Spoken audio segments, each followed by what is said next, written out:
I'm a strong believer in hard objective data that you can get from a sports watch. That's what science is about. But knowing exactly where it fails makes that data so much more useful. Let me explain what I mean. The running watches nowadays can track so much useful information, and it tells you the undeniable objective truth, which can be sometimes difficult to accept. No.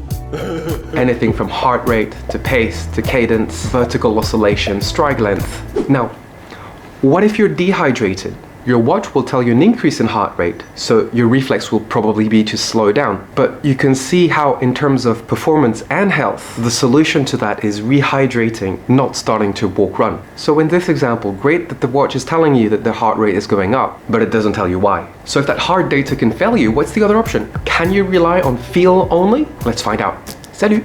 C'est Stéphane from Safe Motions. The body has great feedback mechanisms to prevent disasters. It can feel your heart beating, it can feel the impact on the floor, the humidity, the wind resistance on your skin, the temperature, the incline level, and your brain is capable on the fly to integrate and interpret those results to tell you whether it's a good idea to push on or not. And then it will adapt and learn according to your experience and what your body is capable of doing. Your brain knows your body. You know, only your brain can tell you if you've overtrained and then release a chain of chemicals to prevent you from training any further. This kind of intelligence is something that your watch cannot do. Not yet, at least.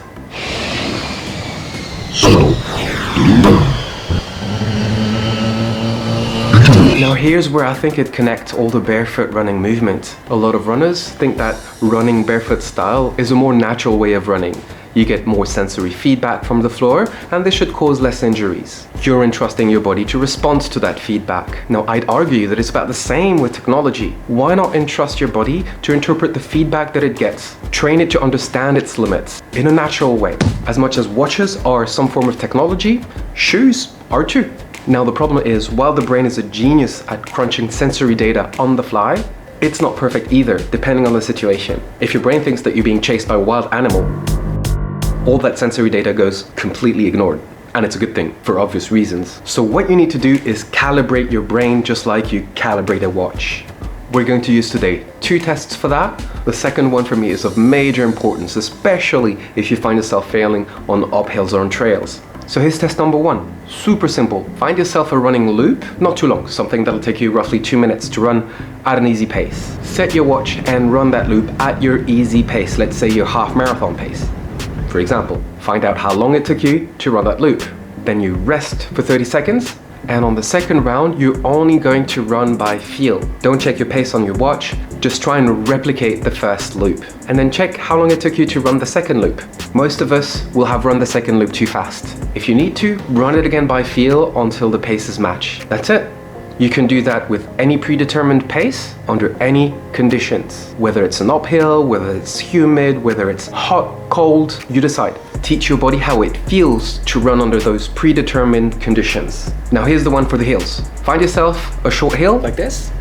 No, not like this, you idiot. That's got enough of an incline that if you run it for about 2 minutes, you're completely out of breath at the top. Then you run it again at a pace such that when you reach the top, you are not out of breath. And write down that pace. Maybe it takes 2.5 minutes, maybe it takes 4 minutes, 5 minutes. The important information to get from that is how it feels to be able to run uphill without getting yourself exhausted. Integrate that, and that's how you're going to tackle uphills from now on. Now for me, the biggest mistake that I see trail runners do on uphills, or even road runners on uphills. Let me know in the comments your opinion about that. I see so many runners stop on uphills to catch their breaths. For me, there's no bigger mistake than that, because once you stop, it's almost impossible to start again. I'd much rather lower my speed to the maximum, and sometimes I even zigzag uphill instead of going straight up. When it's possible, of course. It might take you longer to get up there, but at least I find that for longevity throughout the run, this allows me to continue much further.